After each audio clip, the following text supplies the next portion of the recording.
Brother Ron, and welcome to We All Be News Radio and TV, the news-free Dixie for the 21st century.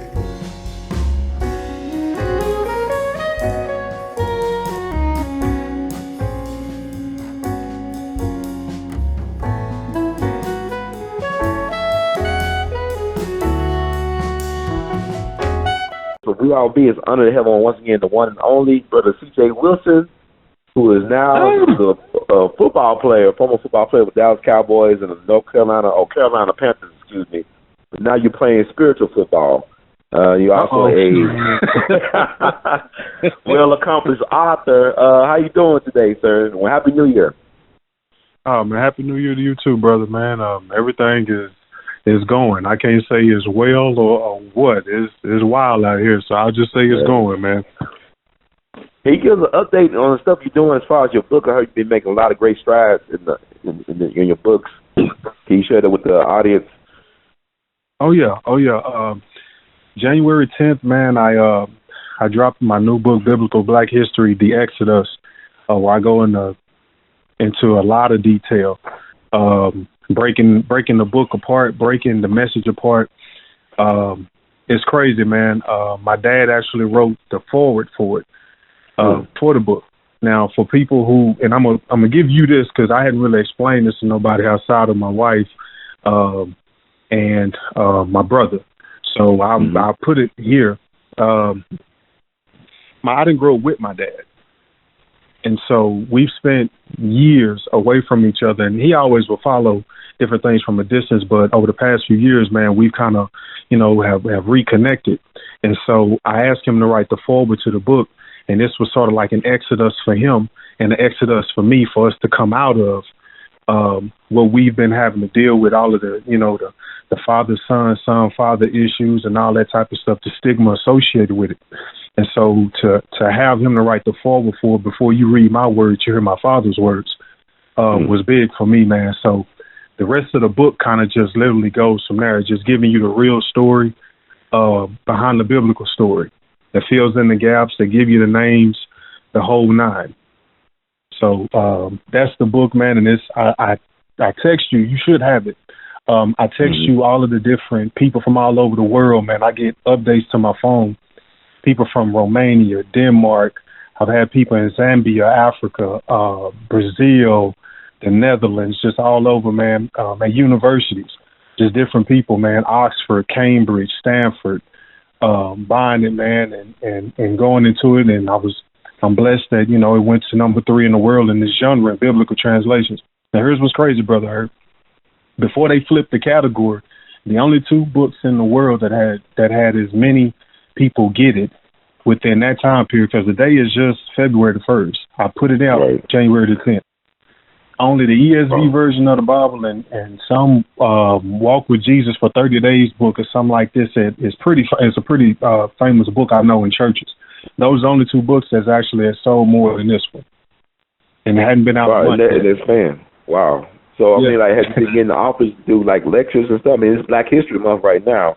Like you said, it's the first day of Black History Month. Have you been getting the office to do lectures or anything like that?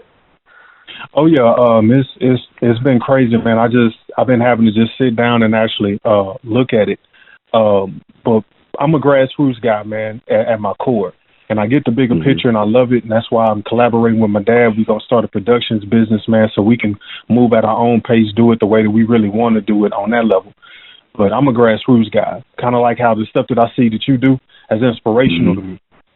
So, I've written plays, man. I've done plays for schools and stuff like that. There's 2 schools right now that I'm actually going to write some, do some plays and some work for Black History Month right now. So there's just a lot of stuff coming in. So definitely been a blessing, brother. Definitely been a blessing.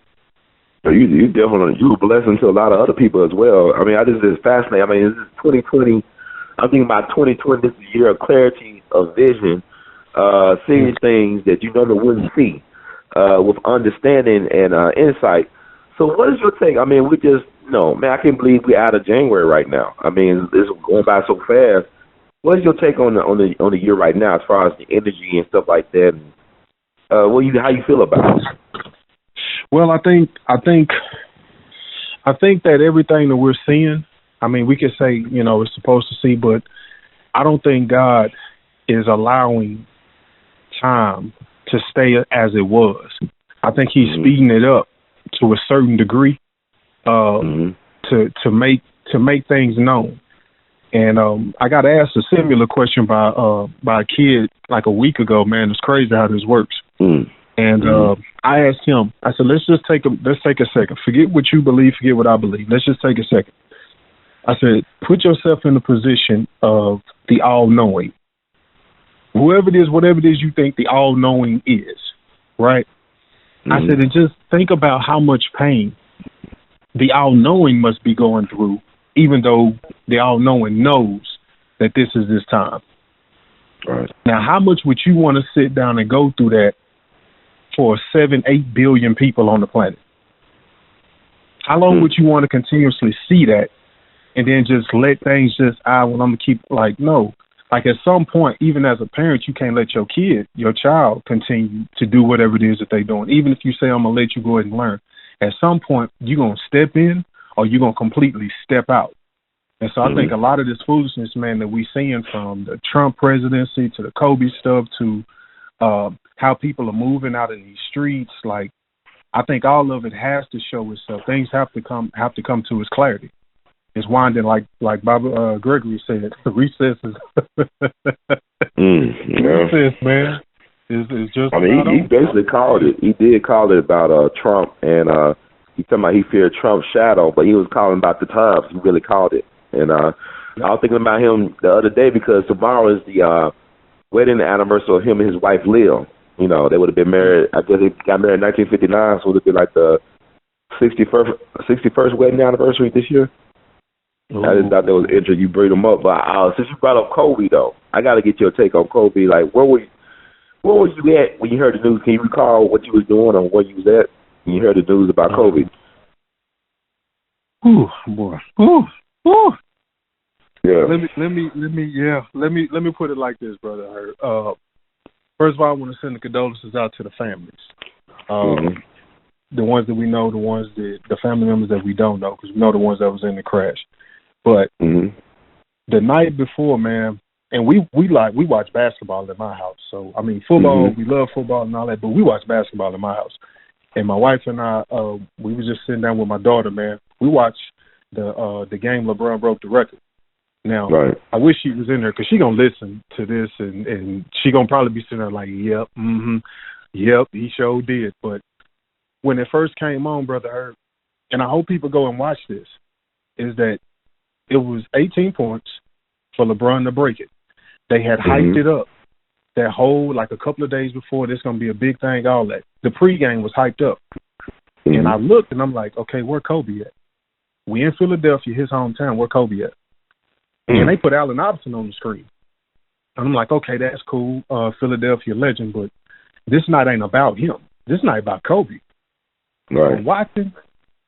I'm thinking, okay, when LeBron break the record, okay, they're going to bring Kobe out. It's going to be something amazing. Like, okay. But LeBron breaks the record. They go to a commercial. I said, am I tripping? It's like, well, maybe something happened during the commercial break. We come back from the commercial break, still no Kobe. It's just LeBron get up, shake, wave to the fans, go back and sit down. And then they show a tweet that he sent. And I'm like, this don't sound right. Like something this monumental. And so the game ends. I'm thinking, well, maybe they're going to have it on ESPN. Kobe comes out and says something. Nothing. Don't hear nothing. So I told my wife, literally, I said, baby, something about this don't feel right. She was like, what? Like, the energy don't feel right. Like, something don't feel right. She was like, boy, you tripping. And that was it. We wake up the next morning, and all I hear from a whole bunch of different people is that Kobe is dead, this, that, and the third. There's 3 people dead, then 5 people dead, then 8 people dead, then 9 people dead. And in my mind, I'm thinking, well, who is the first person to say that he was dead? Right. And how did they know that it was him? I've been out in L.A. many times, man, there's helicopters everywhere. How did they know that it was his? And how did they know how many people was in there to start? And we don't know. I mean, I read the deal where they said that it was hard for the ambulance and all of these different people to get there, up there in the foothills of Calabasas and all that. Brother Hurt, I done been out in that area, man. Mm-hmm. And I'm here to tell you, and you know this, if they really want to get to you, man, they can get to you. Yeah. To say that the thing hit and then the fire exploded and it burned everybody up and all of this stuff, man, like, I'm sorry. How did y'all know so fast? How did y'all know that Kobe was in there with one other person? And at the end of it, it's 9 people. Like, how do you know so fast? Like, a part of me is in shock, but at the same time, a part of me feels like I would prefer to know. So I don't want to be insensitive to nobody, but at the same time, I prefer people not be so sensitive to the point to where they're willing to ignore something that's being placed right in our faces. Yeah. Kobe was the type of guy that, like, he had won an Oscar for his writing abilities. He won that, and he, talked about being more than an athlete and stuff like that. That of which that obviously, I understand and I accept, and I'm headed in that direction. But to do that, like that whole week, the way that whole thing was set up, man, I don't like it. And the very next, I think the day that he died, you know this better than I do. The day that he died, when I hopped in the car to head to school to go teach some kids Black history, the first thing I heard on the radio is FBI has said they're going to investigate the plane crash. Right there, Brother Hern, that's what got me. Why would the FBI investigate an accident? I'm sorry, that doesn't make sense to me. Why do I need the FBI to come out and investigate a plane accident on the side of some hills up in Calabasas? Why do I need that? And why are they putting out saying that people was up on the hills getting up close to the camera taking pictures and stuff like that? And the first reports that came out, they were saying there was people that was out on the mountainside, like even into the nighttime, getting close to take pictures and stuff like that. But wait a minute. If people could drive where they drive out there, see where the crash was, get out and walk on the side of the hill to go get close enough to take pictures, you mean to tell me that some helicopters and people who get trained to do this couldn't? Like, when it happened? How do we know everybody in there was even dead? How do we know anybody was even in there? Yeah. I mean, it's just all this stuff that sounds weird to me. It's like a movie. You know what I'm saying? Like, it didn't sound right. Like, you just said about, I ain't know about, even the Philadelphia game sounds weird. Like, how you put it out there, like, okay. Because, even in football, when they pass somebody, like Drew Brees got the all-time passing yards or touchdown record, they did a special or stop or whatever to acknowledge the moment. They even had, the NFL did a video of different players and former athletes saluting him on pass and get that record. So, I mean, it's weird. Yep. Stephen A. And I love watching him go off when he be going off. That dude funny to me. But he said, excuse me, he said one of the things that stood out to him the most was early in Kobe's career, whenever he go back to Philadelphia, they boo him. But the last time he went there, they paraded him. They showed him love. And he literally said, and that meant the world to Kobe, that they actually clapped for him in his hometown. And that's what, again, like, that type of stuff didn't resonate to me. Like, why? The night something this big, man, you not there, but the last time you was, you got the love that was said that meant the world to you. Come on, y'all. I'm just saying, I remember. Yeah, I remember, like, I think in the 2001 All-Star game was in Philadelphia. He was the MVP that year. I believe they booed him then. Yeah. I think they booed him at the All-Star game. He won the MVP. I don't know if he cried over it or it's interesting to say that. Then Dwight Howard said we should give people their flowers while they're here. His former teammate with the Lakers. And he'll Laker again with LeBron. And then you think about the fact that LeBron wears 23. What did Kobe spend all his career chasing? Number 23, Michael Jordan. So he passed 23 on the score list, and 23 passed him again. There it is. There's just so much stuff to this. Like, this just don't sound right, man. It's like, it's just too, it's too perfect how they tie all this stuff up. Yep.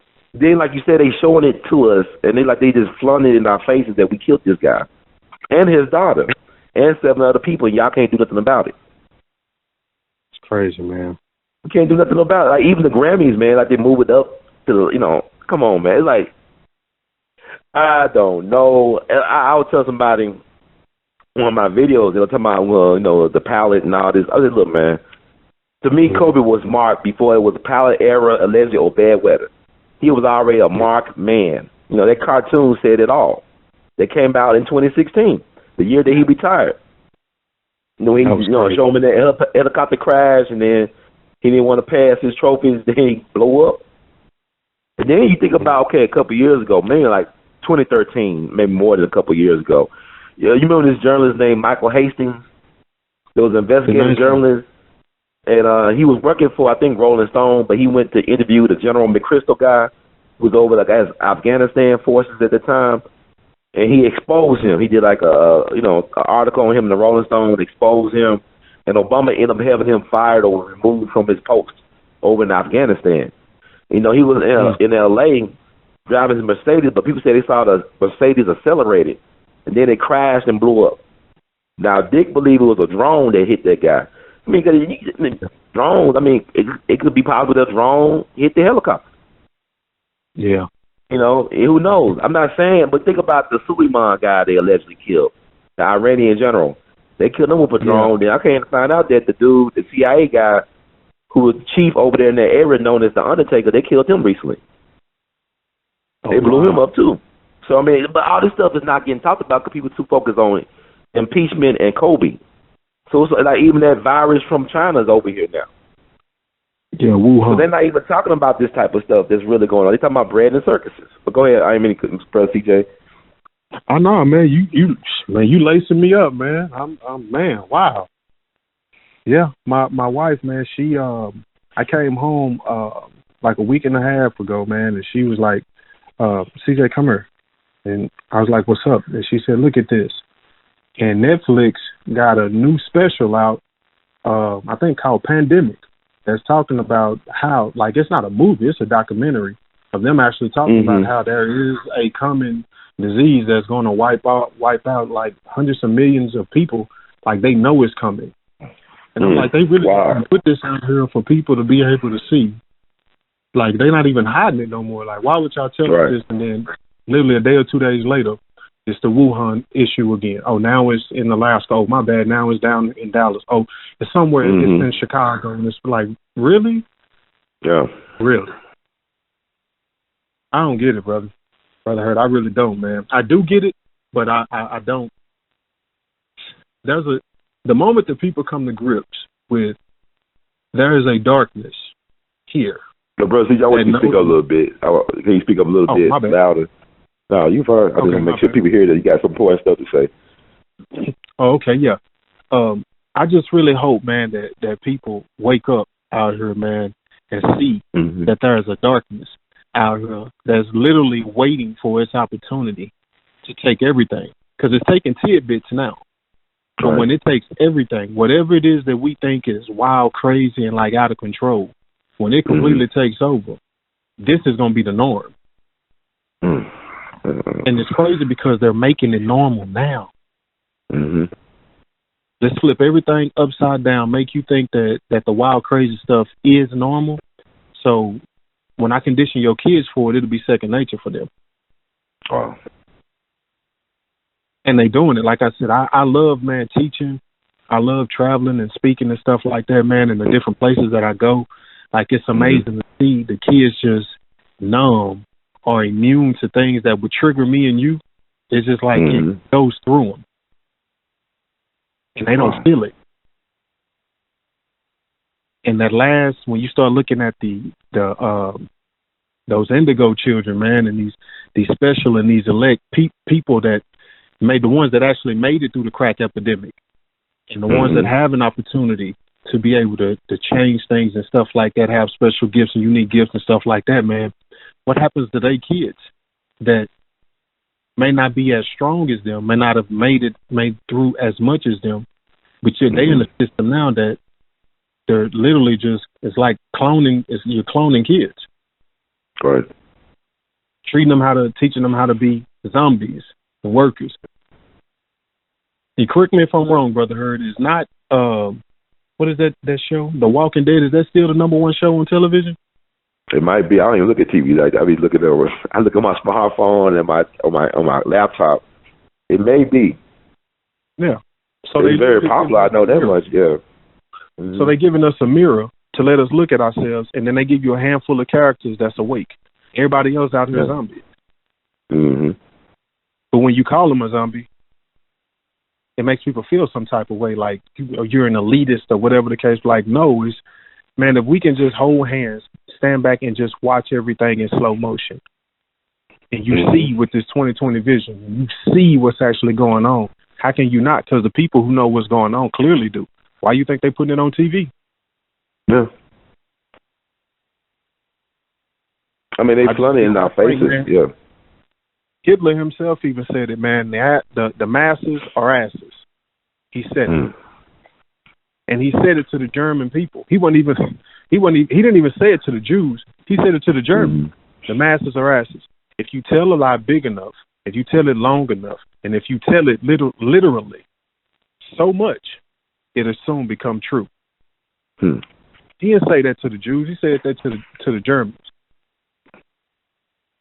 And it's the same thing with what they doing out here, man. They literally putting it in our face. They telling us lies for so long, and they telling us it's so big and so amazing to the point where it's so true. That's my take on it, man. I'm in amazement. It's a wonderful horror going on out here. A wonderful horror. Stephen King, man, is Stephen King. That's what we really in. One of his novels. Man, oh my God. Okay, well, you know what? I got to ask you then, because you talked about. I mean, the Kobe thing is interesting. When you talked about the game LeBron passed him in, so you feel like something wasn't right. Even then, your spidey senses went off on that. You didn't know what was gonna come the next day, though. You just knew it was something weird about that night. So let me ask you, like, do you believe he was murdered, or you just think it was just an accident? This stuff just happens? I honestly, Brother Herd, don't know. What I'm afraid of is what I'm afraid of, because I mean, again, I don't know. What I'm afraid of is that they have pictures and images and video of everything, but not this. I know about the audio releasing and all that kind of stuff. I get all that, but I ain't talking about that. Because we know how they can do anything with anything. We know that. That's L.A. we talking about, too. So you mean to tell me there you go. You mean to tell me they got they got cameras inside the lights on the highways, but you can't see none of this? And we talking about in one of the richest areas of California. You mean to tell me they ain't got nobody watching none of this? There's no random film. There's no FAA. What does the FAA say? So for me, I'm not going to say that I would like for it to have been an accident, because people lost their lives, and I don't ever want to, feel say that or put that out there like that. But I am concerned, man, that it's more to this than that. Like I said, when I heard FBI investigation, that rubbed me the wrong way. Yeah, because the National somebody was saying the National Transportation Board or Safety Board was asking for people from the public to give them videos and footage. I said, why y'all need? You just said they got cameras everywhere. Why need folks giving you stuff out their smartphone? It's just interesting. Yeah, they found the video of the boy, the white kid in the airport. They got the last image of him walking through with Kobe in the background. So you can get that type of stuff, but you can't get this. Yeah, the cameras never work when something go down. Like with Nipsey Hussle, you could never get no good clarity video, even though you got video cameras everywhere. But the thing about it is, to me though, it's just too many coincidences. It is too many things falling in line, being synchronized. Too much stuff is like, the Grammys, this will have to be on Sunday night in the Staples Center where Kobe used to play, and normally the Grammys are in February. They're the week after the Super Bowl. So why is it gonna move up to that night? And then Boys to Men happened to be in town. They wasn't getting no awards, nothing like that, right? When the last time they had a top 40 hit? And they just so happened to be able to rehearse this thing. It's so hard to say goodbye with Alicia Keys with they ain't need no rehearsal time, no sound check. Just impromptu. They just happened to be in town, and that's Kobe Bryant's hometown, where they from. And I'm not saying. I'm just saying that. Look at all this stuff. I'm into numbers and stuff. It's just funny these numbers start hitting me after Kobe died. Because all this week I've been seeing nothing but 9s and 13s everywhere I go. Yeah. Things adding up to 9 or 13 or just 9 and 13 everywhere I go. And those numbers are significant to Kobe Bryant because 9 people died on that plane. But 9 is also the number of completion. He retired in 2016. You don't break down 2016 or add them up is 9. Trump was elected in 2016. Trump is number 45. 4 plus 5 is 9. So is Trump the last president? People think, well, he's going to get out because they're going to impeach him and get him out of office. No. He might just really be the last president in terms of he might be the last president to ever see office under this form of the Constitution. So he could be president for life. It could mean a lot of different things. So what I'm saying is, like, I look at the Kobe thing and what happened to his daughter, Gianna, who was 13. He was number 13 in the draft, right? So 13, 23, 8, 24, 40. It was Jackie Robinson's birthday yesterday. Jackie Robinson wore 42. That's the reverse of 24. He was born on 31st. That's the reflection of 13.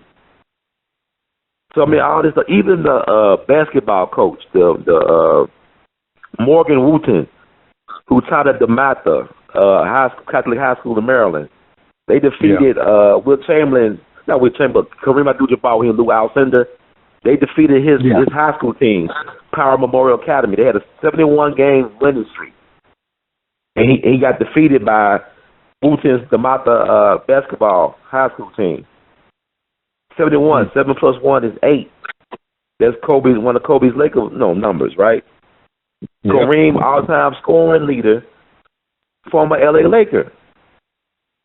And Wooten died right before Kobe, like around Tuesday, I believe, Tuesday of last week, at the age of 88. Wooten was the first high school basketball coach to be enshrined in the Basketball Hall of Fame who had his entire career as a high school basketball coach. There are 3 coaches in the Hall of Fame who had high school basketball coaching background, but he's the only one to have his full career in high school basketball. And he sent how many NBA players to the league from his high school program? I mean, they went to college, whatever. 13. And 13 connected to Kobe. He died at 88. The letter H is the 8th letter in the alphabet. The white nationalists, they say Hail Hitler. That's 88 means Hail Hitler. You spoke of Hitler earlier. So, I mean, it's obvious that Kobe was sacrificed. Can you look at the Grammys? 62nd Grammys. He died on 26. They're reflections of each other. And then you add 6 plus 2 out it, they add the 8, right? 26, or 2 plus 6 is 8. 6 plus 2 is 8. 88, HH, Hail Hitler. Once again, he was sacrificed. Then you got this daughter who was 13, virgin sacrifice. So, I mean, all this stuff is just, man, it's just like, I don't have to prove nothing to nobody. I know he was murdered. He was blood sacrificed. Tracy McGrady said, he said he wanted to be bigger than Jordan and die young. That's what his friend said. It's tough, and they, man. Your words create worlds. But I just think I know people know all this conspiracy. You got to think. Sometimes you got to think outside the box because they don't really teach you how to think for yourself in school. You ain't gonna learn how to critical think in school. You gonna learn how to go by the rules and do what you're told. But you don't learn. Really, you got to do your own research. You got to learn how to. Like Dick always talking about. People confuse education for liberation. When George Washington and them guys were fighting against the British, they didn't care about no school. They don't care about being free to do what they want to do. And a lot of us are afraid to be free, and because we're too concerned about what people may think about us instead of just being ourselves. We can't even accept ourselves. We want other folks to accept us, but we can't even accept ourselves a lot of times.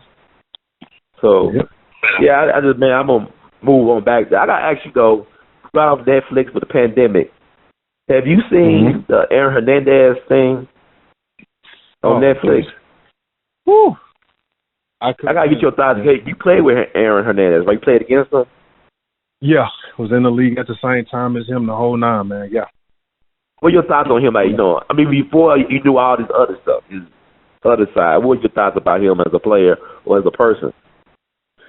As a player, he was fantastic, man. As a player, he was one of those guys that when you look at your scouting report and you see him and you see the film, you can't sleep on him. And I played defensive back, so, covering a tight end, which is what he played, you had to, most tight ends are slower guys or bigger guys, so you can kind of take your time. You just got to be patient with him and do your thing. But with Aaron Hernandez, it was different. He was just as good as any receiver in the league, which is why the machine that is the Patriots, man, became what it is. So, people look at, Rob Gronkowski, and, he's going to be a Hall of Famer himself, but Rob Gronkowski was the backup. Aaron Hernandez was the starter. That was the dog. Folks wasn't really too concerned about Gronkowski. It was that dog that was number 81 on the other side. That was the dog. So as a player, man, he was out of this world, but, guys knew, in the league, hey, man, that cat right there, he's a little different. But what you mean? I don't know, man. It's just he's a little different. It's like, oh, okay. Because there's different personalities of these different guys, and then you throw money into the equation and guys and they cruise and all that stuff, things are a little bit different. But when I started seeing it, when they first started talking about, the CTE and the concussion settlement thing and all of that, I mean, I'm in the concussion settlement. I've had 2 severe concussions to where I'm not even supposed to be functional. But I thank God because he superseded all of that. So the stuff that I look at, that I do now and all that type of stuff, man, the writing and all of the stuff that God's blessed me to do, brother, to me, it's all a bonus. When I came on your show and announced it and said it, that, I want to create a library of information, I'm for real about that. But when they started telling me about the CTE with him and how bad that got, I was like, okay, out of respect for science, I see that. But some of this behavior, And then when this dropped, I couldn't even watch all of it, man. I couldn't, because I'm looking at it and I'm just thinking to myself about the people that was next to him, man, that knew this and just decided to be quiet. Why weren't they put in the same situation, and why weren't they put in jail with him? They were accomplices to the crime. Ain't that how they hold us to that account? I'm glad you said that, because like with the R. Kelly situation, I mean, I know it's not connected, but all these folks helping them over the years to be able to get access to these young girls. How come they're not in jail? They doing all these confessions that we help, feed R. Kelly, the good women or the girls, and yet they walk away scot-free. That you put R. Kelly, who actually had his day in court and won, in prison for other people's sins, or he should be the only one suffering right now. But I gotta say, I watched the documentary series on Aaron Hernandez. I believe now, I could be wrong, I know, he may not have killed anybody, but what happened was he was around the wrong type of people. You know what I'm saying? He may not kill them, because the reason why I say that, because when they try to put those last 2 guys on him, and he had that good lawyer, he should have had that lawyer the first trial, and the lawyer produced a witness. There was a black guy who met him in the club who was a fan. He took a picture with the guy, and the guy said he was cool. So how can he go from being cool to being an old dog and menace to society? I don't like that because of my skill, but you cool. I think Aaron Hernandez allowed himself to be put in bad situations, made bad choices. I think the death of his father really severely impacted him. And I don't like it how they try to throw mud in his sexuality, because he's not here to defend himself. Right. How they trying to say, well, he was like, I don't know what he was getting. They got this dude to play high school football with him. He was his dad, but I don't know if that's true or not. And I'm not trying to be funny about it. I just don't know, because he's dead now. And they changed that abatement thing after he died. They reversed it, because when he died, his guilty thing was vacated, because he was in the process of an appeal. But I don't believe he killed anybody. I believe he just got caught up with the wrong people. And he would have been a Hall of Famer. I believe he would definitely been a Hall of Famer if he kept on going the way he was going. Oh, man. Without question, that joker there, man, I'm here to tell you, he was one of them. whatever you want to consider. And you played against him. Yeah, right. He was one of them, man.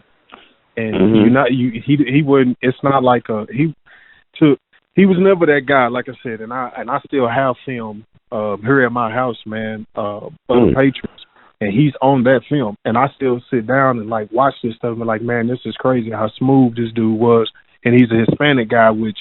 And that's not to take nothing away from him, but just like the fluidity of his movements looked like a brother out there.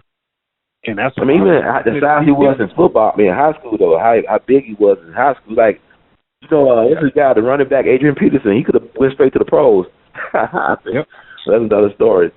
But he was even big in high school to me, like dominating in high school with Aaron Hernandez. Yep.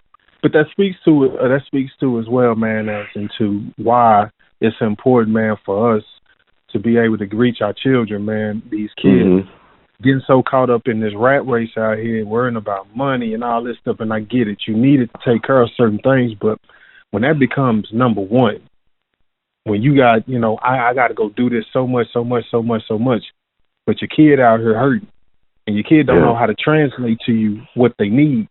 And then you got all of these different things that, that they're going through that they can't tell you. And then there's confusion. Now this kid is going to struggle for the rest of his life with internal and self-identity issues because daddy didn't sit down with him.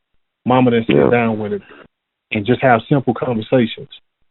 There's a difference between an attraction and an action. We got to have those conversations, man, with our kids. If not, we ain't got nothing left. The greatest of our lives that we can call and we can say that we have, we've endured. All of that stuff we acquire, man, don't mean jack if what comes out to us don't understand that. Do you have a son? They don't have to wipe us out. They don't have to wipe us out with diseases and all that stuff. All they got to do, Brother Hurt, is confuse our kids. Oh, they doing it now, like you said. Oh, man.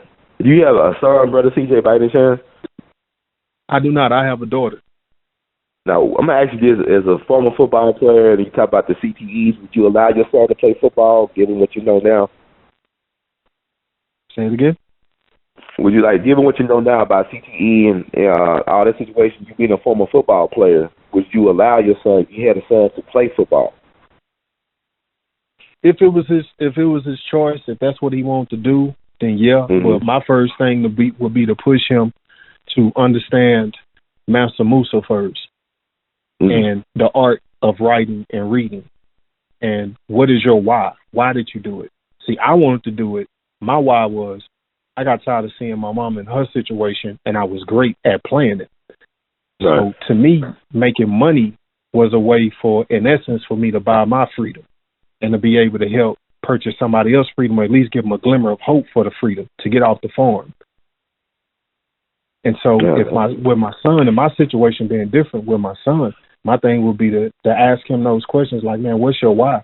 It can't be finances and all that type of stuff, man. Like, you ain't hurting for nothing. So what's your why? If you love it just because you love it, then you gotta understand the risks that come along with it. But before you do that, let me show you how to write something, son, so your son can have something. Because I don't talk to my daughter. She's 4 now. I don't talk to my daughter about football at all, brother. Like, she don't even associate me with football. She don't. When she see basketball, she'll come and talk to me about basketball. She don't know. 4 years old. See, to me, one of my greatest accomplishments, man, is that my daughter don't associate me with sport like that. She associate me with being his daddy. She associate me with, Daddy, you working? You still working? Yeah, baby, Daddy over here writing this. I'm over here doing this. Because that's like, if something was to happen to me, she can go back in these books and find her daddy. She can go back into my writings and find her daddy. She can go back into these interviews and find her daddy. I don't want her going to go look at a sport and being like, number 27, that's my daddy. No, I don't want that. That's not for me. Now, for somebody else, that may be for them. That's what I would want for my son, because if it's financially, ain't nobody did it better than Mansa. And Mansa was into building libraries. If we're going to really keep it all in salt, and the salt and the gold trade was just a way for him on the surface to control empires and expand himself. But that brother was into enlightenment. That's why he went across Africa. to go back to Mecca to pay homage, and all of the different people that he met along the way to learn things to bring it back to his empire to spread information. So they can't fool me with the dumb stuff, Brother Herb. That's what I would teach him. Let's get on that first. Mm-hmm. The moment we get back on that self-enlightenment, knowing thyself, knowing thy people, knowing what your people is about, being able to teach and learn and grow, man, that's something that can't be shaken. They can't take that away from you. No army can defeat an idea whose time has come, period. Mm. That's what's up, man. I want to help them build ideas. Let's do that first. Then we can get into the run, skip, jump, and play and all that type of stuff. And Master Booster was the wealthiest person to ever live. He was the wealthiest person to ever live. Is that correct? Wealthiest person to ever live. Here's the crazy part, and that's a part of this Black History Month program that I'm creating right now. I got to meet with some people Monday and Tuesday about. Is that our people, man, our kids don't know that literally the place that most of us was taken from along the western coast of Africa, man, literally like 100 years prior to the first one of us being taken, that's where that brother ruled. Mm. Man, I literally had to pull out a map and show these kids. Like I taught the lesson about him and who he was, and then I pulled out a map and showed them his empire. And they looked and they was like, oh, okay. And then I showed them the map of all of these different lines that show where we were taken from. And I was like, do y'all realistically think that we were just running around ooga mooga in the woods? Like, no. This man's slaves were gold and silk. Other kings that he would visit would look at his slaves when they entered in, and they thought they were the kings and the queens, and because he dressed them so well. And they weren't slaves as in terms of the American ideology of what a slave was and how our people were treated. His slaves were just people who actually had a debt that they had to pay off, and or peoples that he had conquered. They wouldn't walk around with chains on. He put gold earrings on them. And when their debt was done, he let them go free with the stuff that they had, which was the silk and the gold and the ivory and all. So when they came and took us, they took people who were literally more advanced. We just didn't understand the language. So like the stuff that we talk about now, people don't understand the language. The stuff that you talk about on your show, people don't understand the language. So it's somewhat confusing to some who don't understand the language. Right. Money is nothing more than a language. When you tell a kid that this sheet, this cash that y'all talking about, this cash out stuff that they talk about, when you understand that that's not paper, that's thin sheets of cotton, it kind of makes you look at it different, especially being black in America and in the South. I look at cash different. I know what my people went through in order for this to be put on that. So I look at that different. So when you expose, like just exposing that to kids, like I come from royalty, not slavery. Just think about that for like, I come from royalty, not slavery. So the way that you got to address me, man, is different. See, that changes respect. That changes how you view respect. That changes how you view love. That changes how I court you as a lady. That changes how you court me as a man. You got to understand, baby, if we going to ride together, you got to understand what we are is written in the stars. So I don't need you looking down into the ground. I need you to look up, because whenever I'm feeling down, I need to look up to you. And whenever you feeling down, you need to look up to me. That's the type of stuff, man, we got to get back to teaching our kids. And the Atlantic Ocean, whose previous name was the Ethiopian Ocean, we got to start back teaching that. Ethiopia is on the other side of Africa, not where they took us from. Ethiopia is in East Africa. They took us from West Africa, but the whole ocean was named the Ethiopian Ocean because the Romans knew who the real power was. I'm going to shut up now. Go ahead. No, you don't have to shut up. I just ask how old the kids I mean, it's good information, but like, how old are the kids that you teach? Say it again? How old are the kids that you teach, the children? What are their ages, the age range? Oh man, I do middle school, high school, college. When I go and speak, man, it's whoever. So on an everyday basis, I'm dealing with high school to middle school, but when I go and teach at these different colleges, man, it's college students. A lot of the older groups, man, that I've come in contact with, Brother Herb, a lot of them is kind of scared to come out of what they come from. It's dang near a sharecropper's mentality. I'm gonna be honest. It is, because if you say slave, they feel some type of way. But when we sit down and talk about a sharecropper, you sharing crops, you sharing what they gave you. You afraid to go out and get your own? I got an issue with that. So I much rather take the gifts that God gave me, learn how this younger generation is learning, and then go down that path, and then try to take what I've been given and speak their language so as to win them. Because if I don't know how to speak their language, I'm gonna miss them, and I can't judge them because I don't know how to speak their language. That's stupid. So that's what I want. I may not be able to get mom and dad and all that stuff, and I'm cool with that. But if these babies is out here, I got kids, man, that come to my class. One of my kids that came back from college yesterday sat in my classroom. Literally has bought the book, and they sit down having meetings at the Black Student Unions about this book, talking about African history and the biblical story and what these people's real names were and all these different type of ordeals. Wow. So that's what I'm going for. See, it means something when you buy the book and you read it and you hear your pastor at church talking about Moses, and it's coming biblically, coming out of the Bible, but you can go to your pastor and say, well, pastor, that wasn't his real name. And then you go and you say, well, say, pastor, well, I got a question. Did Moses' mama name it? Because his mama was a Hebrew. And when your pastor have to stop and think for a second, that's what I'm here for. Let's get to the real deal. Because he had 6 other names before he got that name. Let's talk about those names. Why, when he went back to Egypt, nobody killed him? Have you ever wondered that when you read that? Why he had killed the guy, ran off into the desert, and came back, Brother Herb, but didn't nobody kill him? He was still a fugitive. Why didn't nobody kill him? It's because he was worshipped as a child of the Nile, as African, as Egyptian. He was a demigod to those people. Oh, well, you can't talk about that in church, though. A demigod? Because that sounds like something off of the Marvel movies. Half man, half God. Yeah, you can't talk about that. He was literally worshipped as a demigod. That's why they didn't kill him. Why did he run away then? Why did he run away? Because he killed an Egyptian who was beating on a Hebrew who looked like him. All 3 of them was black. One of them had a darker shade than the other. So he killed the lighter one. And when the word got out that he had killed the lighter one, which was an Egyptian, he ran off into the desert.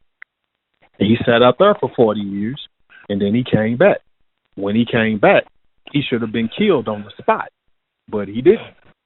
They let him come back in because he was Moses, the child of the Nile, the child that was viewed from Happy. Did he understand his status? Like, why would he run away then if he was that revered? Like, could he just got away with it and stood where you know? Or it was like a different time, like they had a different mindset about that. Well, in the Egyptian law, the Ma'at, that you can't kill anyone, period. And so, even though he was a prince, he knew that had he killed a man out of cold blood in the Egyptian, that was going to be an issue. Had he killed a Hebrew, he could have just said whatever, but he killed an Egyptian. And then in Ma'at, in the Egyptian law, you can't do that. So that's why he ran out the way that he did. But again, when he came back, he was still viewed as a demigod to those people. So, and to make that take that to another level, that's why biblically it's not put in there, because some people will look at that they'll take that the wrong way. Because I could show you that, because somebody gonna listen to that and be like, I don't know about that. That's why you need to go get the book, because in the back of your Bible it says that Satan sparred with Michael over Moses' body for a reason. Because Satan wanted to go get that body out of the ground on Mount Nebo, and make it come back, try to, in essence, clone it, or to give it life, so he could literally force those same Hebrews to worship him. Wow. Moses really wasn't going to be in that body. He was just going to take his body. And Michael was there, and the only thing he said was, may the Lord rebuke you. And that's it. That's in your Bible. That's in mine.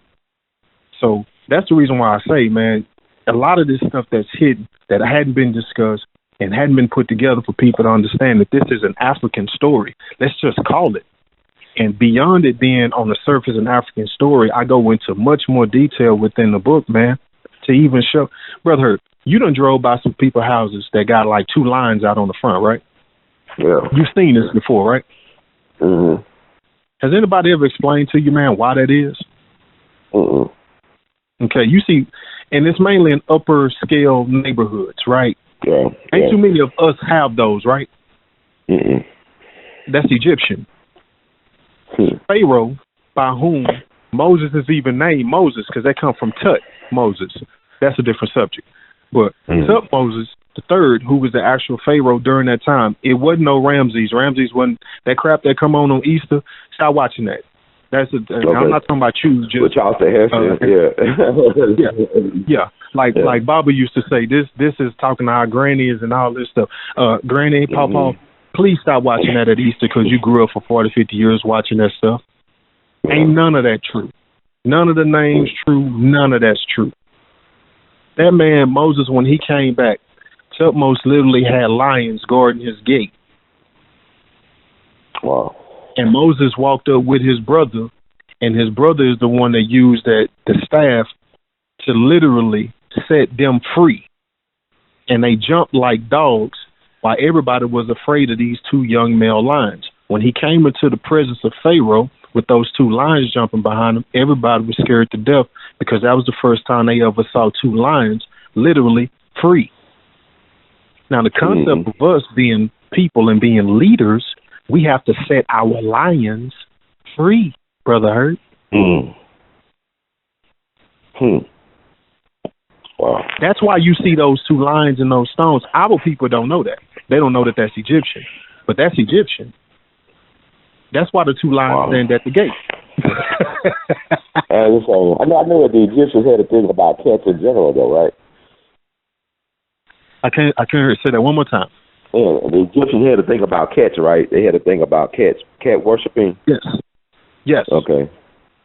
Yeah, it was especially with their eyes and their sensibilities, being able to see certain things, certain levels of spirituality that they were actually created to be connected to, which is also why Jesus himself was prior to his birth, thousands of years prior to his birth, he was even going to be called the Lion of Judah.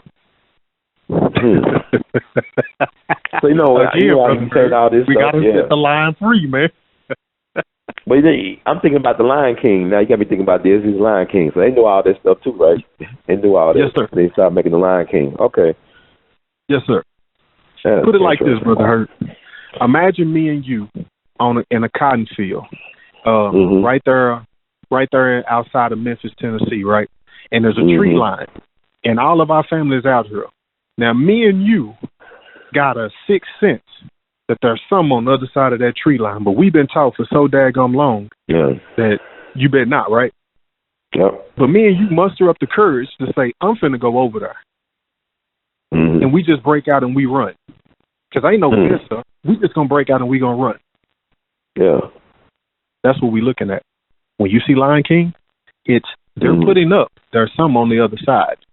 But how many people going to actually take that next step to go see what's on the other side? Or you just going to stay on the plantation? Clap our hands and say, Lord, Lord, Lord? No. There's some on the other side. So now you got me thinking about Plato's allegory in the cave now. Yes, sir. Man, I see where you're going with this. This is powerful stuff.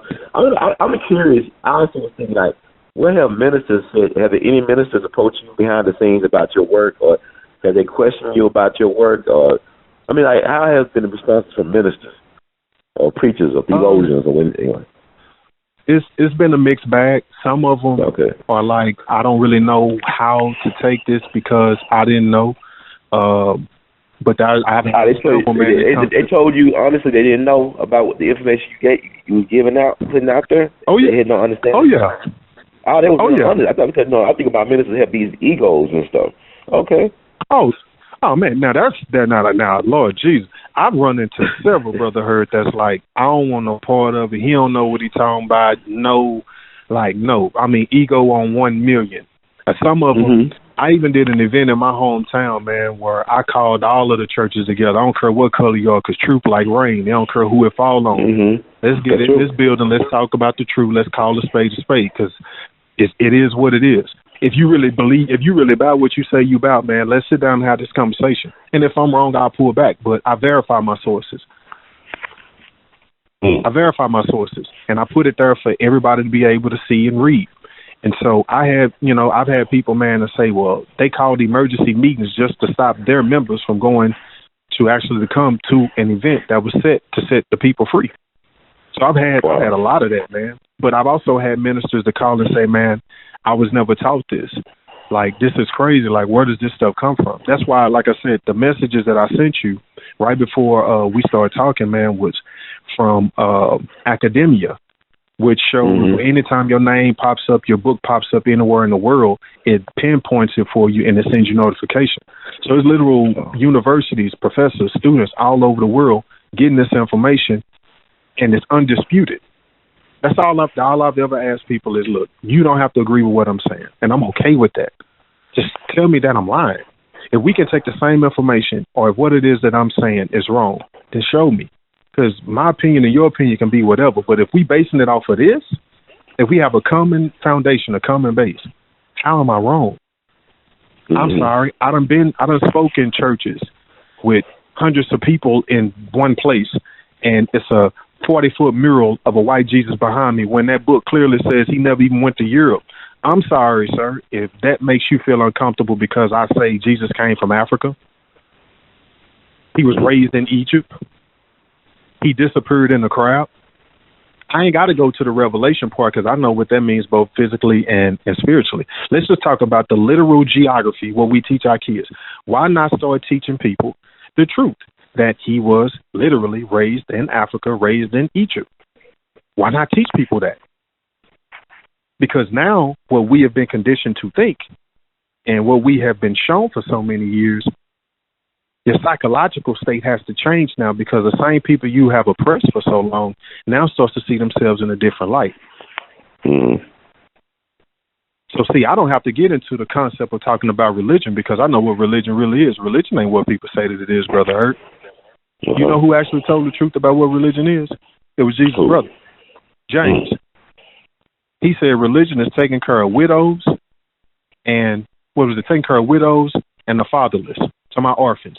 That's what true religion is. Ain't got nothing to do with your belief structure. This is foolishness.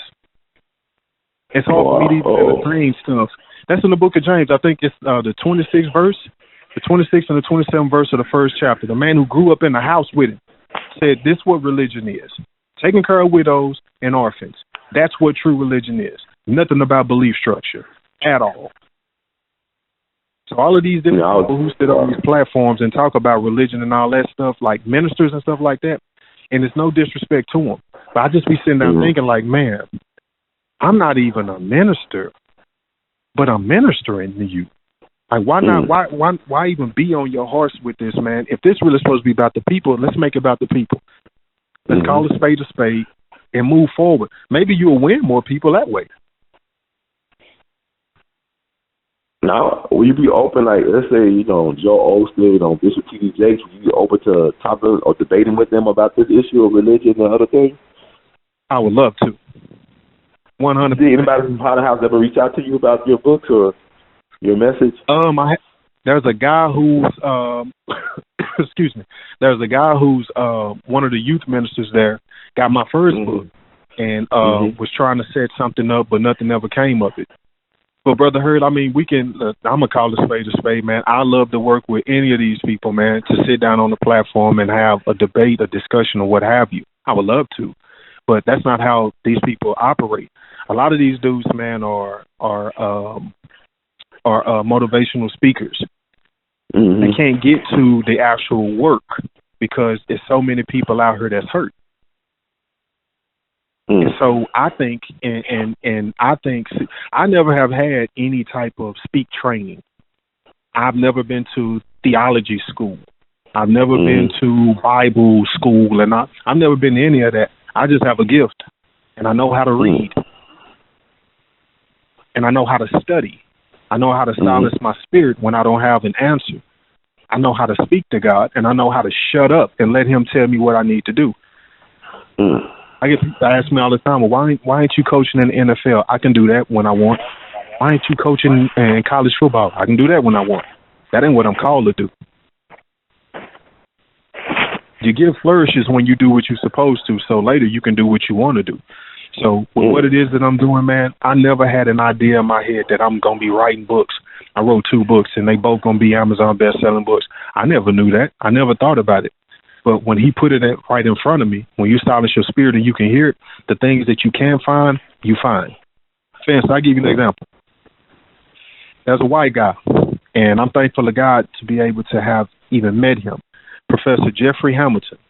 He used to be the head over Baylor's history department. That man created a class for me, a mini-master class for me at Baylor after I got done playing, after 2 severe concussions, bleeding on the left side of my brain. When I went back to school to finish my degree, that man sat down, saw what I was actually trying to do, created a class, gave me like 14, 15 books to read in a 2-week period. The only one person in this class passed that bad boy with an A. Read all of the books, and he just stopped and said, "This is incredible." You know what the books that he gave me? What? See, I know who the Queen of England and all these people really are. So when I heard, like, that's what actually turned me on to you, is hearing Baba and you having a discussion, and when he started talking about who the Queen and this royal blood family and all this stuff is. See, some people look at that and be like, oh, well, that's made, they just talking. No. I read the books. The books that you can't check out of the library. I know who King James really is. So when Baba gave that, there's one side that Baba gave talking about, him being homosexual and all of that, all of the stuff that he said with that. He's 1,000,000% correct with that. But Baba should actually maybe went on the other side of it and actually start telling the truth about who that boy daddy was and what King James really looked like. They don't tell that. Okay. So the pictures that they painted that Joker ain't really who he is, man. But see, I'm waiting for that for a later date because I want to get on the platform where I can have this conversation and show people who King James really was. His deeds is one thing, and Bob is 1,000,000% correct. But we ain't talking about who that boy daddy was. Like his cousin Charles, they call him the Merry Monarch. There's all throughout London, man. You can Google this for yourself. Go look up the Merry Monarch. His name is King Charles. He got taverns all throughout London right now that's named after somebody who looked just like you, because he will walk around and he looked just like you. But the thing that they have with this Joker is that he's some white dude with long, black, curly, Negro hair. Interesting. Come on, y'all. These people be out here playing, man. They be out here playing. You said I'm thinking about Meghan Markle now, and the situation with them, Prince Harry and the royal family. So they always had a little bit dark and then tainted blood. But I don't want to say tainted, but they had that little one black drop thing going on. Yep. Okay. Absolutely. Huh? Absolutely. Her situation, when that first happened, when I saw it with my own eyes, I chuckled to myself and was like, wow, here we go again. Here we go again. When somebody who's not 100% like them get in there, it causes a disturbance. We just don't look. People just don't want to face the facts, man, that this stuff is really that real, to the point like that boy not that boy, but that man, he loved her to the degree to where he's willing to renounce all of that stuff just to be with her. I mean, I think his great uncle, right? His great uncle Edward did that, right? Yeah. He married a girl from Texas, a woman from Texas, right? You married a woman from Texas. Come on now. Yeah. Absolutely. That's interesting. That's how this stuff works, man. These people, for her to even to get to the point to where it where it is now, where they got married was one thing, but where it is now is amazing. That's the story that needs to be headlined, is that the integral element of their relationship and the oppression and deep-rooted racism of that particular house. Now, we all know, who they really are and their connections with Vlad the Impaler, Dracula, We all know those connections. And if they even said Jack the Ripper was a royal family, right? They even said Jack the Ripper was part of the royal family. So come on, man. Man. DC and Judge Joe Brown said it on your show, man, talking about that Brad Pitt and Trump and somebody else bloodline fan, like how all of these dudes are connected. Yeah, Barack Obama, Brad Pitt, Dick Cheney, and Bush. Yeah. They got deep. People got to wake up and understand, man. Ain't none of this stuff being pushed in our face that's coincidental. And when you drop one of us into the equation, it changes everything. We were the first, man. We gonna be the last one. I'm sorry, melanin is just that strong. I'm sorry. Somebody said to me, and forgive me, brother, heard it if you can.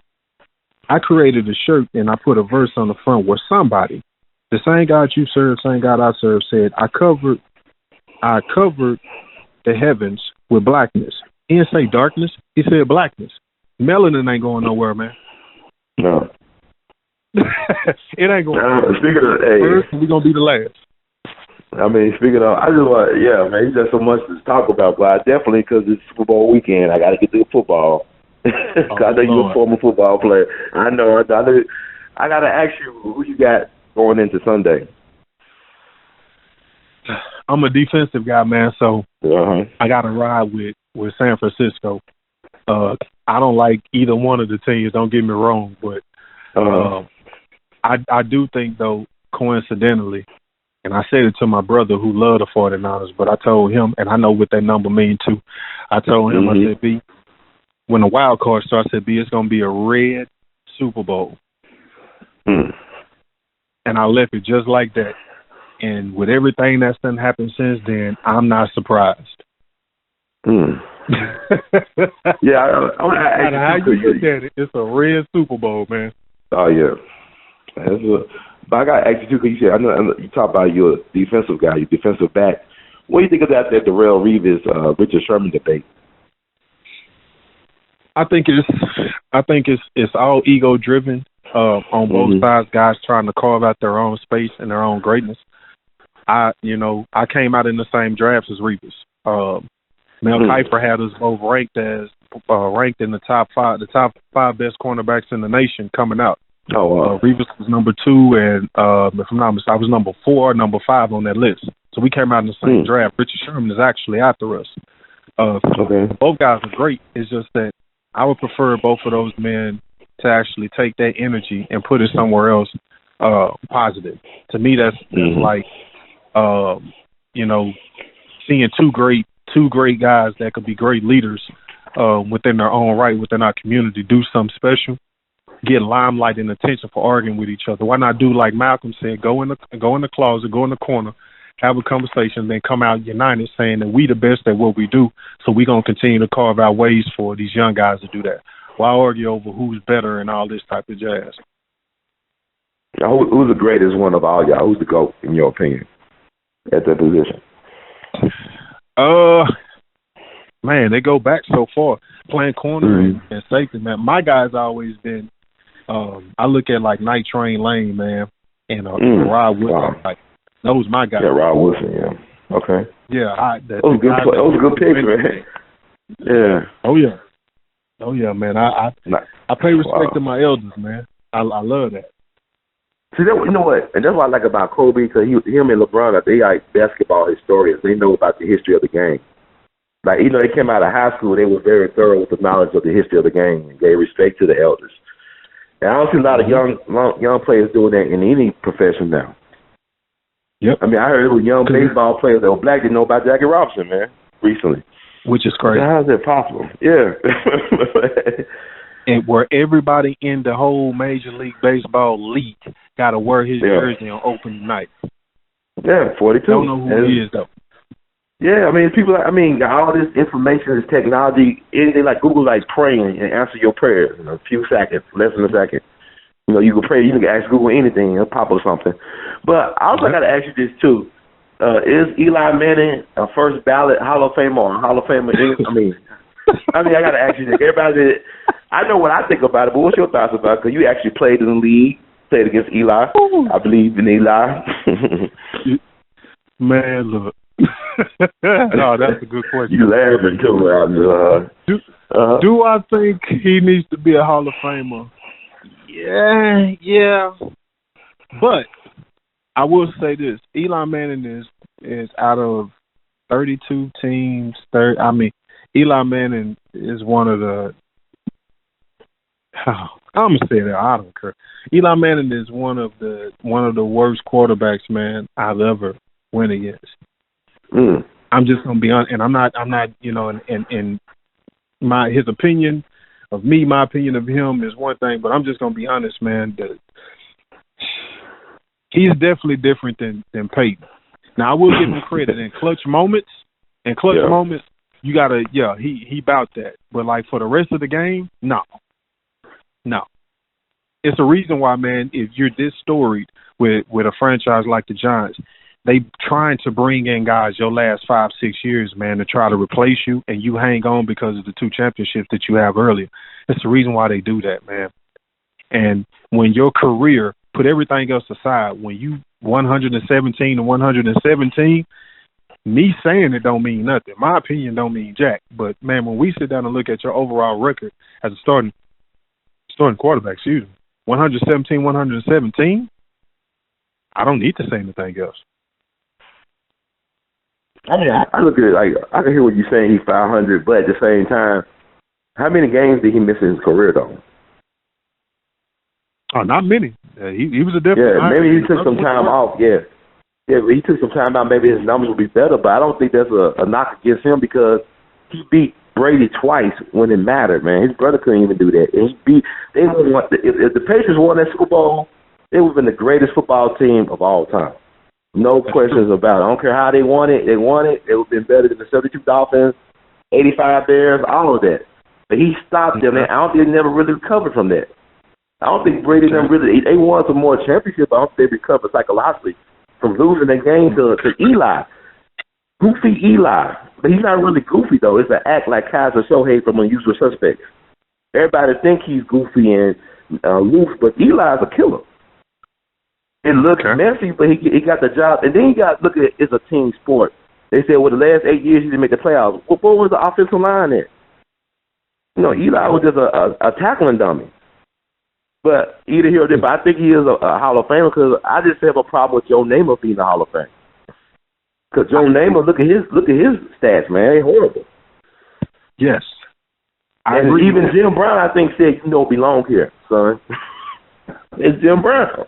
He said, you don't belong here. And he don't belong there. But I'm saying it's politics to me. It's like T.O. should have been the first ballot Hall of Famer with politics. Yeah, that's true. It's like Drew Pearson should be in the Hall of Fame already. He's crying and begging for it, but, it is what it is. He pissed off somebody. I don't know. Yeah, the original 88, yeah.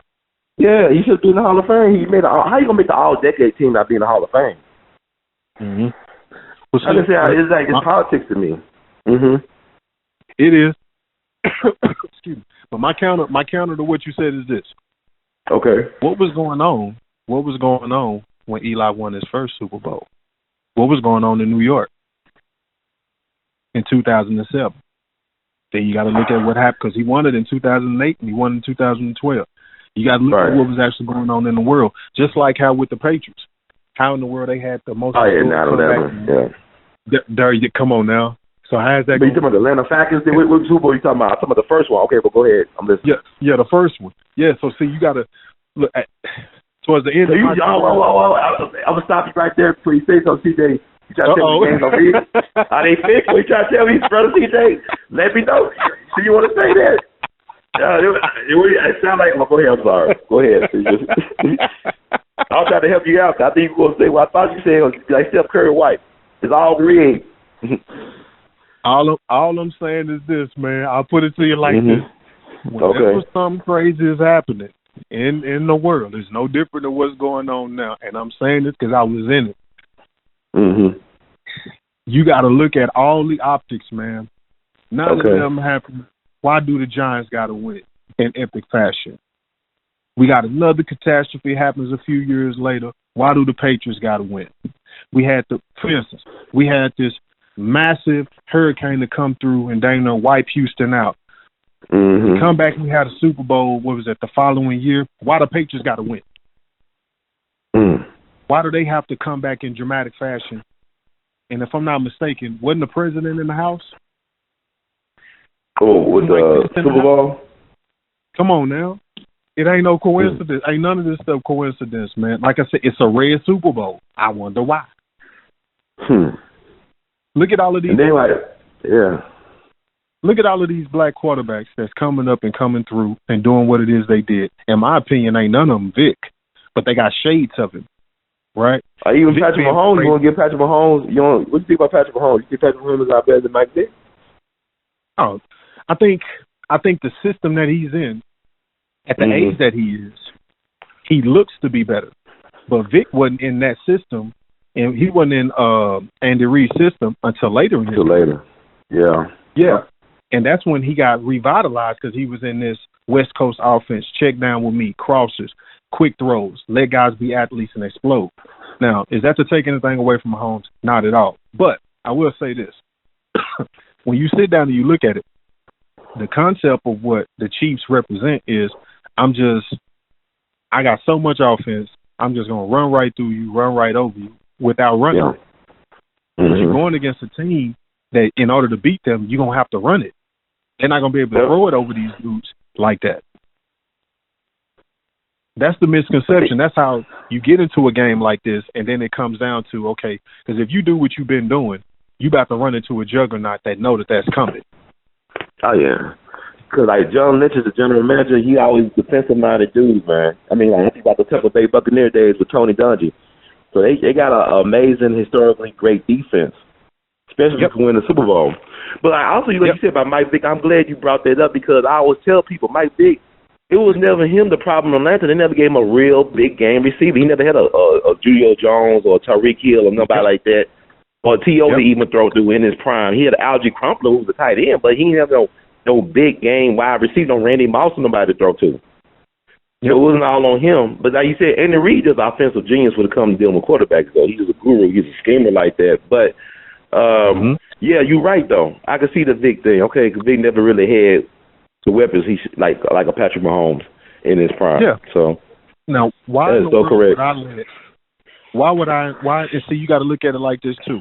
You got to look at Michael Vick and Allen Iverson in the same light. Why would I call Michael Vick a weapon to have that joker be the face of the league with a Super Bowl? He was kind of like the face of the league. I mean, he was the highest paid quarterback, right, when he got in trouble, right? But did he have a Super Bowl? Nah, but he was on his way, though. That's the thing. I mean, he just had to, I hear you. Just like A.I. A.I. was the face of, like, he was Dave Stern hated A.I., though, man. He hated him. And there you go. Now he dead, and A.I. still alive. You know. There you go. Did either one of those guys, both just so happen to be from Virginia, did either one of those guys end up getting a chip? Nah. Because they last part. There you go.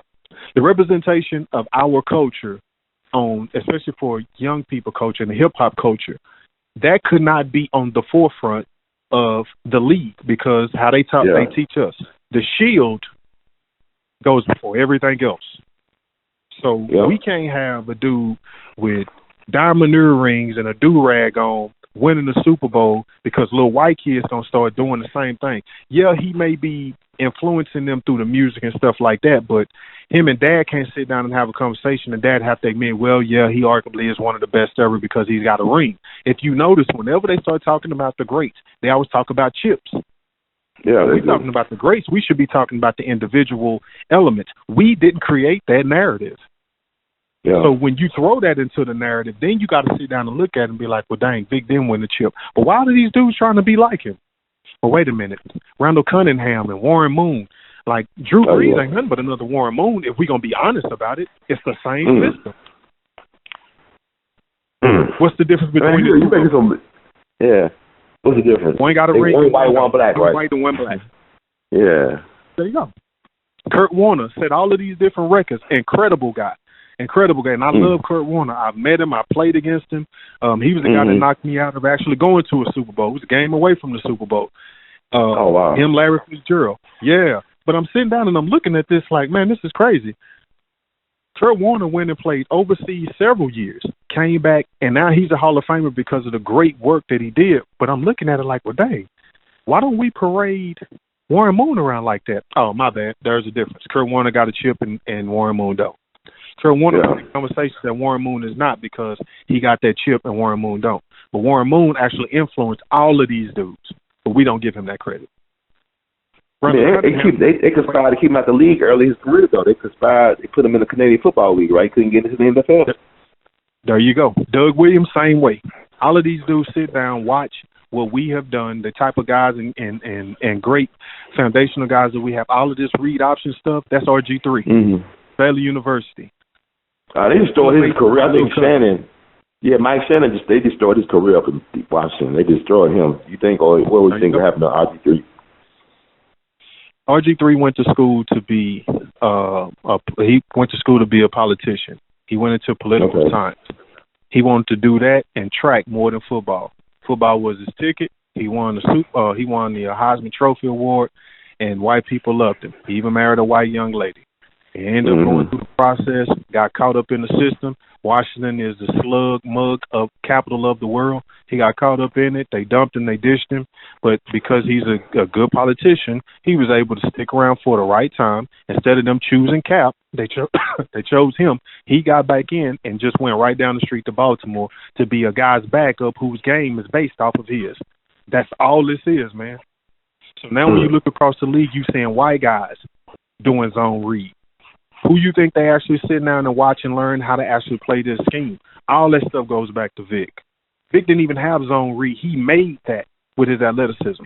So when he wasn't good. He was good enough to be quarterback. That's what I'm saying. Like, if they got all this from Mike Vick, and you're a professional. You played against this guy. You know all. They don't give him enough credit then for being a pioneer like that or innovator. Yeah, that's why Lamar Jackson couldn't win it. That's why you look at Russell Wilson, who has done it, but he always get close now. He gets so close. Russell Wilson should have won 3 MVPs like the last 3 years. He should have beat 2 Super Bowls, right? He should have 2 Super Bowl wins too, right? Yep. But you know why they don't really like Russell like that? Why? Russell ain't the prototype. Because Russell ain't but like 5'10", 5'11". Yeah, you can tell. But they got him listed at 6 feet, right? Or 6'1". Yeah, that's just so people. That's just for the mamas and the daddies to be able to see. That joker literally like 5'10", 5'11". I think Sierra. But is Allen Iverson really 6 feet tall? Is Allen Iverson really 6 feet tall, 6'1"? AI is like 5'9", man. Okay, but them guys are athletic though. He's from Virginia too, Russell Wilson, right? I'm not sure. I know he went to school at Wisconsin. Okay. But see, you even got to look at that too, though. Mike Vick ain't but like 5'9", 5'10". Russell Wilson ain't but number like 5'9", 5'10". These guys. Wow. I mean, we are transforming sport, period. But it's like we can't let you stay up there too long. It's no different than Tiger. And Tiger is resurging now after the real situation that happened with him. But, like, that's what they do to us, man. When guys get up there, that's why, the question that you asked me about Sherman and Revis and all that, man, I got all this thing up here. I can sit down and go back with you, 10, 12, 15 years. It's literally sitting right behind me. Some of it's even on the floor. It's film everywhere. I'm a filmaholic. Wow. I love watching film of this stuff. But I just sit down, man, like these guys are great within their own right. I love the way that they play. But for some reason or another, we're not really allowed to be that face. We're not. You got to really sit down and think about it. Did you know that Alex Haley, black guy, before Tom Brady won his last Super Bowl, Alex Haley was the guy that had the most Super Bowls? Alex Haley? Alex Haley. Charles Haley. My bad. Charles Haley. I'm sorry. I'm thinking about Charles Haley. He got a secret life? Okay, yeah. No, my bad. I know Charles Haley. I'm a Cowboy fan. I know Charles Haley. I know 49ers Cowboys. Okay. Yeah. Before Tom Brady won his last Super Bowl, the most decorated Super Bowl champion ever, man, was Charles Haley. Nobody talked about it. I mean, he's black and he wasn't a quarterback. That's the issue, right? There you go. He just happened to be. It's funny how you said that. It's interesting, man. Yeah. It's all look, man, like I said, just being in it, seeing it, being outside of it and seeing it. Like I said, it I'm not politically correct. I have no interest in that. And so some people will hear it and be like, oh man, this dude here. But I mean, if you really just sit down and think about it, man, to kind of like look at this stuff, they lay this stuff out for you. Like, I'm sorry. Nobody plays this game better than the people who you see that's out there. Why do we have a Rooney Rule? I don't understand it. They're not going to give us those jobs. And I get the concept of having to get us in the door, but these dudes, like, I just don't, for me, I just don't get it. I don't understand it. I never will understand it. I love the game, but I love it enough to leave it. I love it enough to embrace it, but I love it enough to leave it, and I'm definitely gonna call a spade a spade. I mean, let's be honest here, man. You really think, I mean, just honestly, do you really think that this recent transformation of quarterback play in the NFL is because guys are getting just that much smarter? Or is it's a lot of these younger white kids that can actually benefit off playing the game the way that we do? That's interesting. Because you got to be able to run as a quarterback. You got to be mobile now as a quarterback. Some days are over stationary in the pocket. Can't do that no more. There you go. Patrick Mahomes, they would have lost these guys too fast. Not still running. Yeah. So many Mahomes really ain't know nothing special that was telling me. Like, we always had those type of guys. They never had the weapons like Mahomes, right? Mm-hmm. Yeah, so and you say like Mahomes, he's great within his own right. Don't get me wrong, he really is. The guy's fantastic. He can flip that ball and he can spin he's it. throwing a baseball out there though, man. I know his father was a baseball pitcher, but he's like throwing a curveball. Yeah. I don't know. He's like his ball's like got a little zip on it. Yeah. But that's for people who didn't see Brent Favre play. That's Brent Favre. It's the same style. I'm gonna give you a high amount of touchdowns, but I'm also give you some interceptions that's gonna make you scratch your head. I'm gonna be MVP conversation every year. The guy who's thrown the most touchdowns in NFL history, before Drew Brees broke that record, was who? Brent Favre. The guy who's thrown the most interceptions in NFL history is the same guy, Brent Favre. So when you looking at Mahomes don't throw that many interceptions though. I'm saying he got a low interception count though. I mean, like he's like an Aaron Rodgers and Brett Favre thing. No. I said his style. When you watch his style, that run, like Cowboy swinging. Yeah, okay. Yeah. There you go. Tony Romo had the same thing, but Tony didn't care. See, Mahomes actually cared. Mahomes, and it's a different system. Like the system that Mahomes is in is the West Coast offense. Quick check downs, throw through the zone. If it's not there, launch that bad boy deep and try to throw it out of bounds. He's smart in that regard, but that's because he has weapons that Brent Favre didn't have, that Tony Romo didn't have. When Tony Romo had weapons, he wasn't throwing interceptions like that. He was throwing touchdowns. It's just that when they got to the big game, Tony didn't show up. When they got to the real big games, Brent Favre didn't show up. That gunslinger came out and messed him up. Now, did he win one Super Bowl? Yeah. But when you look at Mahomes been in the league, 3-4 years?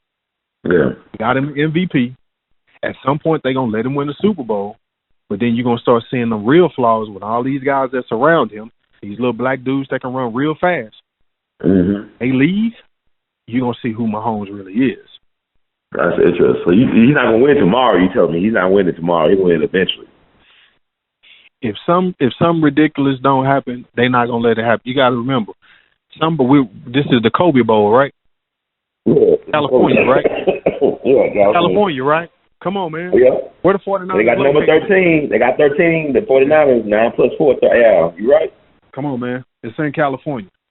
I'm sorry. It's in Miami. Yeah. Yeah, but it's a California team not too far from L.A. actually playing in the Super Bowl. Yeah. Yeah. Just like it's gonna be interesting, man.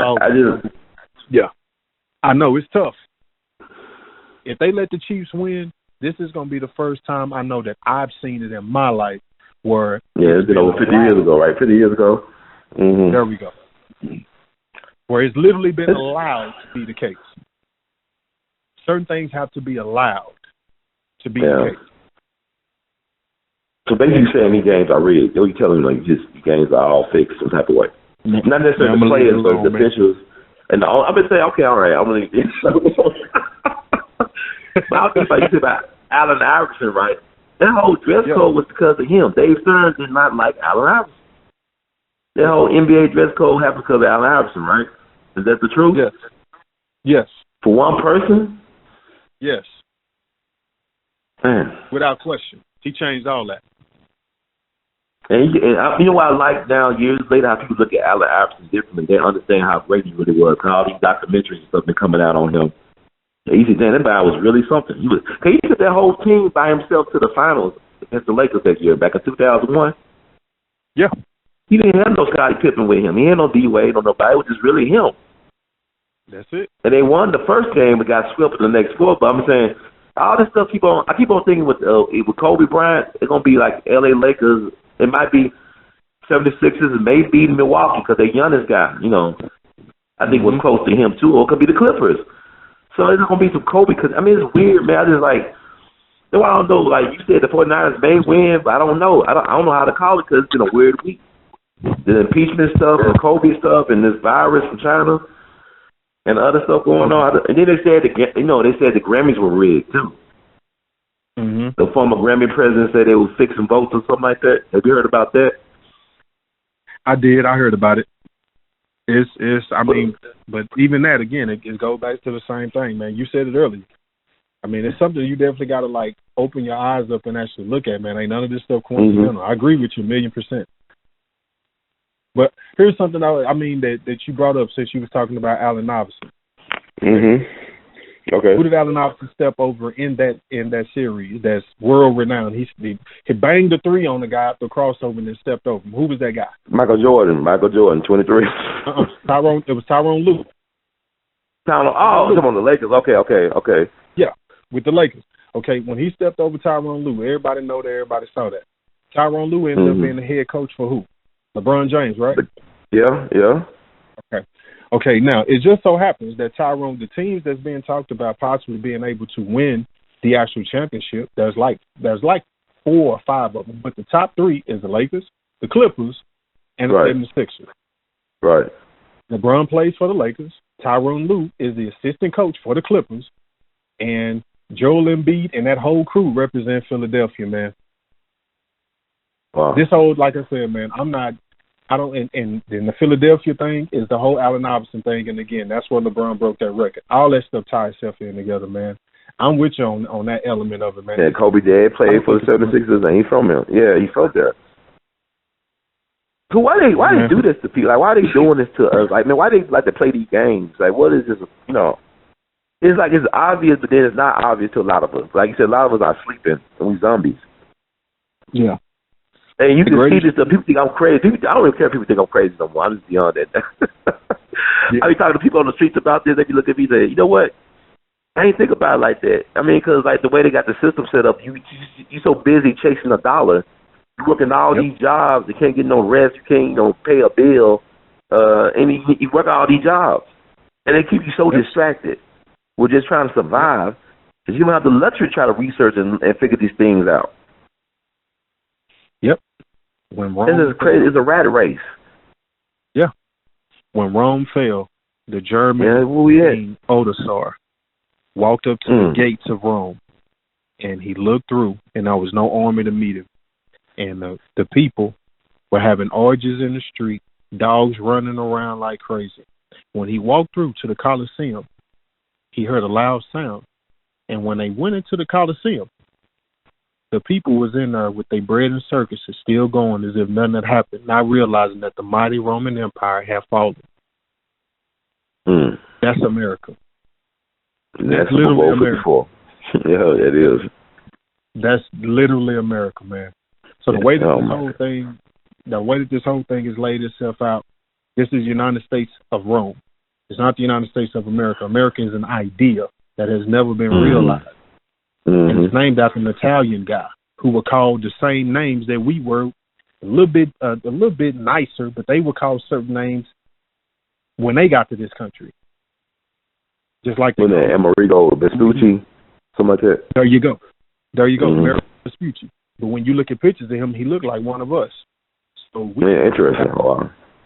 Yeah, you can name he can look like us and all that stuff. But we're gonna name the countries or the continents after him. But we're gonna give credit to Christopher Columbus, a Spanish dude, which is European. So this whole concept, man, it's an illusion. That's why when you talk to people on the streets, man, they act the way they act, talk the way that they talk, and be like, you know what, that's crazy when you really think about it. Because the truth is, You can do more when you think. You can do more if you think. You can do more because you think. Don't you think? Yeah. like Dr. Seuss right there. I like that. Man. You made it plain and simple, brother CJ. Yeah, people don't want to do it, man, but that's why I applaud you. I support you. Whenever something is happening or something like that, man, I'll send you a message or try to do something to let you know what's actually going on, because I think what you're doing is outstanding from the degree that, I mean, the overall thing, but, like, I love the way that you challenge people to think. They don't have to agree, but just... No, definitely. Mm-hmm. And that within itself, man, is changing. It's changing the way that a lot of people look at things. Some of them retreat back into their homes, man, and be like, "No, I'm gonna ride with the group think and do what everybody else because they're safer." But we can't do nothing about it. Right. The ones who actually take in what it is that's being put out there, and if they think about it, even if they don't agree, if they think about it, that's about it. You done already brought them to a brand new world. So I love what you're doing, man. You got me. I'm a supporter. I'm a believer, man. I love what you're doing. The whole nine. The whole nine. No, brother, I appreciate you. Yeah, I appreciate you as well. I always be saying I can get brother CJ back on, because be so much stuff be happening in the news cycle, be going by so fast. It could be overwhelming at times. But I'm glad that you're doing the God work that you're doing. That inform and empower our people is very much needed. So it's always good to see other people in the grassroots, doing the work as well. So you don't feel like you're always alone. So somebody asked me, is it lonely? I said, it's not lonely. I don't have a problem being alone. I love my space. I love to be able to just be myself and not look for everybody to validate who I am, but to be able to accept myself, to practice a form of self-love. That's very important in these times, especially if you're out there trying to seek the truth about things. Yeah. There's not a big fan club for people who are actually truth seekers. Yep. I agree. Brother Hurt, around the throne of God, there was a group of elders. How ironic is that? It's 24 elders who sit around the throne, and I know you're going to have fun with that one, too. You already said 24. I'm listening now. You got my name. Yeah. There's 24 that sit around his throne, and they constantly give God his credit and his just due. And I'm saying this to speak to what you just said. God in his infinite everything is everywhere and has everything. But there's a level to a sense of being alone that he has. He's the ultimate truth. So for those who seek the ultimate truth, no matter how many people we have around us, no matter how many elders that we learn that they feed are the ones that direct us in certain directions, taking that path, man, puts us in a space sometimes to where we feel that alone. And what I've learned to do over the course of my life so far, man, is to just look at it like, well, if I'm trying to be as much like God as I can be, search out his truth, then there's elements to this that I'm going to experience that's like him. And it may not always feel like it's fair, but fair is a place where they judge pigs and give out ribbons. That ain't what this life is for us. That's not our life. So with that being the case, man, if we doing his work the way he wants us to do it, there's more than one type of warrior. If we all fighting the same fight, we can fight from different perspectives and have different skill sets. And if that means occasionally, man, you got to shoot your gun alone, if you got to be a spearman alone, if you got to be the cavalry alone, then that's fine, as long as we fighting the same war. Because the principalities we fight against is more than just people in positions of power. Those are angels as well. Yeah. So, yeah, man, if he can experience it and still be who he is, then that's him and us that allows for us to be able to make it through those times, man.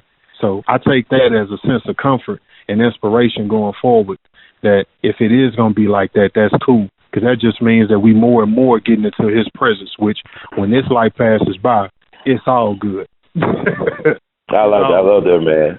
As a brother, CJ, how can we contact you and buy your books too, your amazing books? What man, you can go to www.biblicalblackbooks.com. As soon as it pops up, you'll see the book. You go to it, it'll take you to Amazon. You can go to Amazon, type my name in, you will see it. It'll pop up. They switched the genre of my book, man, which is funny after it hit number 3 in the world to a different deal, which is fine. I ain't tripping because I got another self-help book that I literally just finished, but I got to wait. I'm going to wait like a month before I put it out. But I'll let you know when I do, because when I first put it out, I'm going to make it for free. It's a 7-day deal that says, this all it is, brother. It's what God sees when he sees you. And the topic is power. So I show you the power of him through you. It's a 5-minute read every day. You can go about your processes a day doing what it is you do. The moment that we realize, man, and that's why I'm creating this library of information, biblical black books, where you can go and get it. The moment we realize, man, that we actually made a stardust, the moment you really realize that we made in the image of he who created, whatever you consider God to be, if you made in his image, if an image can have power, if a woman goes stand in the mirror for an hour, 2 hours to get herself together, constantly looking in that mirror and gaining confidence to walk out, imagine what God feels when he look at us, Brother Herd. If you're doing what he asks you to do and you live according to what he tells you to do, if you can shut up and just listen for a minute to what he say, all he want to see is us. That's it. All he want to do is see himself in us. And if we are the image, not the actual being that's God, but if we that image that reflects him, why are we walking around here depressed if you really know God? Why are we walking around here feeling bad about ourselves if you really realize who you are? All of that's in the book, Brother Hurt. That's coming out. I'm going to put all that out there. But Biblical Black Books, you can go to Amazon, type my name in. It's at Barnes & Nobles. I didn't even know Better Home and Gardens is even making books. I found it 30 the other day. Anywhere that you could think of that they sell books at, man, on a global scale is there. So. Oh, excellent. Yeah. Excellent. It's there, brother. So, Brother CJ, we definitely going to support you and promote your books and your other works on our platforms. So thank you so much. In the words of the great Duke Ellington, we love you madly. Keep on producing and pushing, sir. Yes, sir. Same to you, man. Love you too. Thank you, sir. Blessing.